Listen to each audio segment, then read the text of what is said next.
Welcome back to Mark. After 5 weeks in the Gospel of John, here we are in Mark. And we're reminded that Mark does not mess around. Short, urgent, immediate, to the point.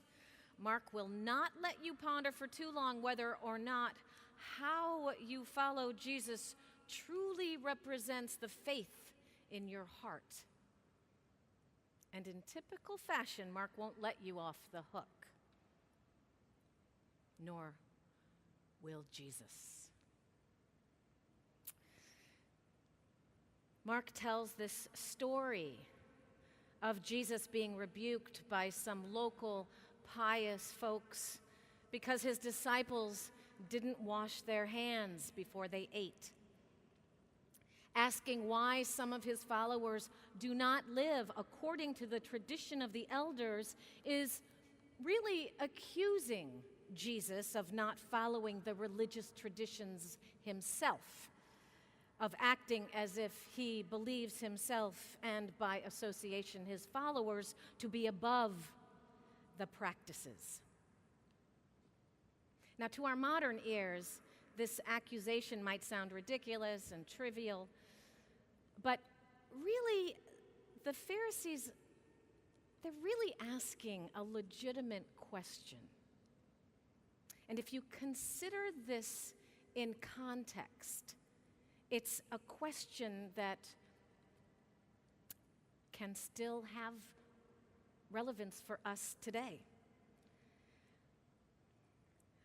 First century Jews, among whom Jesus ministered, were an oppressed minority living in an occupied land. How were they supposed to keep their faith pure and vital against a backdrop of occupation? In the midst of religious and cultural diversity, how were they to maintain their identity, their integrity, their heritage? Well, one Pharisaic solution to the problem was to contain and systematize the sacred. How can God's people show forth their faith among pagans? They can practice the ancient rituals of their elders down to the last letter. They can wash their hands before every meal, refuse table fellowship with tax collectors and prostitutes and other morally compromised sinners, and set themselves apart in everyday life as God's righteous and holy people. Now, it's important to note, I think, that Jesus doesn't condemn ritual hand washing in his response to the Pharisees. He doesn't argue that all religious traditions are evil. What he indicts is the legalism, the self-righteousness, the exclusivism that keeps the Pharisees from freely loving God and loving their neighbors in ways that are relevant to their time and place. What he challenges is their unwillingness to evolve, to mature, and to make the changes needed for the sake of God's kingdom in the world. What saddens and angers him is the Pharisees' compulsive need to police the boundaries, to decide who's in and who's out based on their own definitions, their own narrow definitions of purity and piety. And then there's another level. The controversy here is also between the Judean elite, who were really only about 5% of the population, and everyone else. The elites lived in towns and cities and had access and the time, and the financial ability for water, clean water, that was needed to follow their interpretations of the washing required in order to follow the Torah. But as Jesus points out, this tradition of the elders is not actually a teaching of Moses. It's the imposition of the practice made by Judean elites as the one and only correct practice, practices that were beyond the reach of most people. And so most people were seen as unclean. And Jesus responds to this practice with a rebuke from Isaiah, which changes the direction of the conversation. He says, quoting Isaiah, "This people honors me with their lips, but their hearts are far from me." He calls them hypocrites, and along with it, the tendency to make sacred cows out of human customs and traditions. Jesus knew that even the best intentions can be corrupted. Again, I think it's easy for me, perhaps you, I don't know, to look down upon the moral rigidity of the Pharisee. But I think we need to ask ourselves if we are really so different. Don't we sometimes behave as if we're finished products with nothing new to discover about the breadth of the Spirit's movements in the world?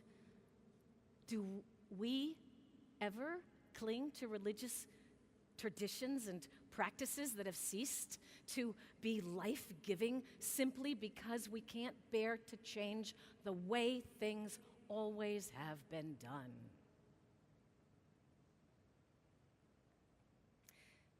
You could also say that Jesus is reacting to the isolation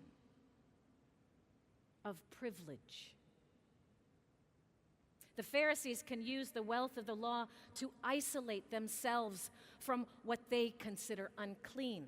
They can limit their exposure to the people that would defile them, and do it all in the name of righteousness.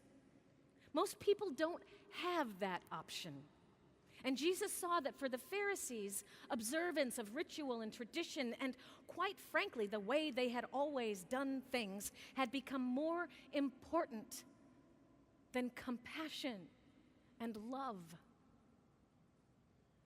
When Jesus says there's nothing outside a person going in that by going in can defile, but things that come out are what defile, he's saying that the issue at hand is not that of ritual purity or even what traditions Jesus' disciples ought to follow. The issue at hand is the state of the heart.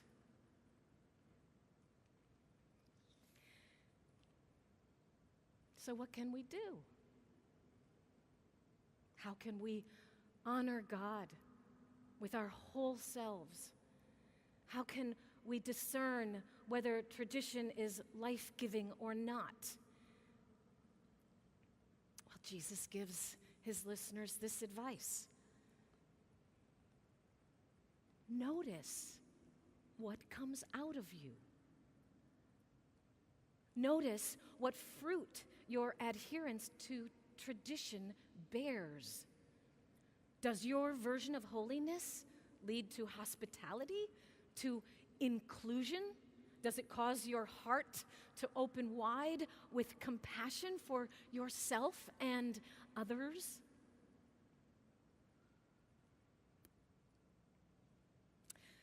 There's a story that comes out of the Jewish tradition about a great rabbi who spent years in solitude meditating on the mystery of the divine in all things.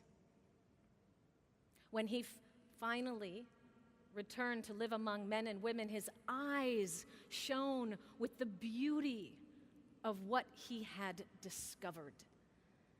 Many seekers came to him to ask for this truth, and yet he was always reluctant to answer them, to put it into words. But pressed for years and years, the rabbi finally relented with eloquent words that gave a feeble approximation of what he had discovered.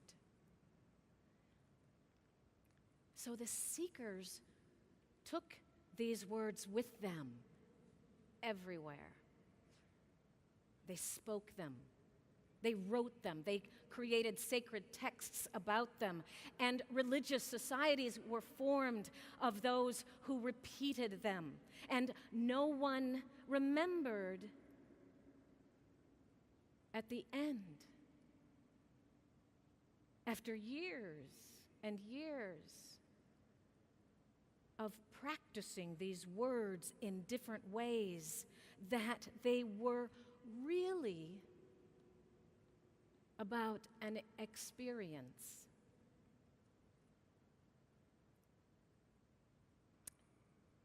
As his words spread, the rabbi's words that he had given in written form, as those words spread, the rabbi became disheartened. And he thought to himself, I had hoped to help, but perhaps I should not have spoken at all. Today's gospel focuses on those outer rules and practices of purity, but there are also inner, strict rules and regulations that a lot of us operate from. And they have similar functions. Inner rules that tell me that I'm unworthy in my own life, constantly reminding me how I'm failing, how I'm undeserving of God's love and grace. And oh, while we can say that God is love, well, I can pronounce that, unless we believe that we're worthy of that love, we can operate under a self-imposed set of rules and restrictions to prove that we are, in fact, unworthy of that love.